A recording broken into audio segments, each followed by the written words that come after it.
ஓம் சாந்தி. நிச்சய புத்தி என்றால் பல வழிகளில் சுற்றி அலையாமல் அல்லது கேள்விக்குறிகள் எழுப்பிக் கொண்டு இருக்காமல் அனைத்தும் நன்மைக்கே என்று முற்றுப்புள்ளி வைத்து கவலையற்றவர் ஆகுங்கள்.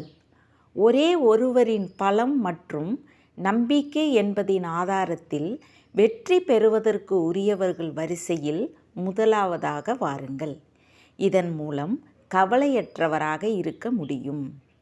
அனைத்து பொறுப்புகளையும் ஏற்று நடத்தி வந்தாலும் அனைத்தும் பாபாவின் பொறுப்பு, என்னுடையது இல்லை என்ற உணர்வில் நம்பிக்கை வையுங்கள். நான் நிமித்தமானவன்.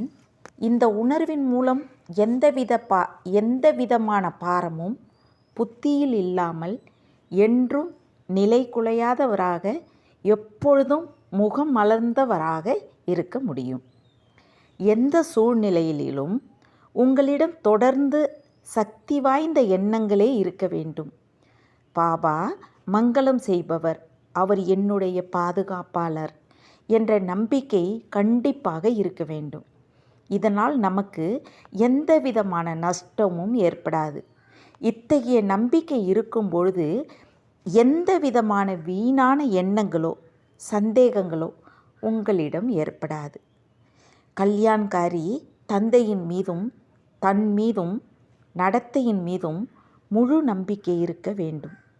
உங்களிடம் நூலிழை அளவு கூட எந்த விதத்திலும் சந்தேகம், அதாவது நடக்குமா நடக்காதா என்ற எண்ணம் எழக்கூடாது.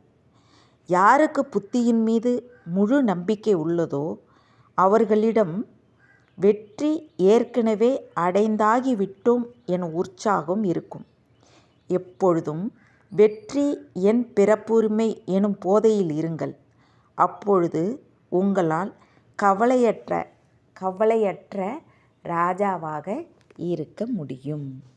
தேங்க்ஸ் பாபா. ஓம் சாந்தி.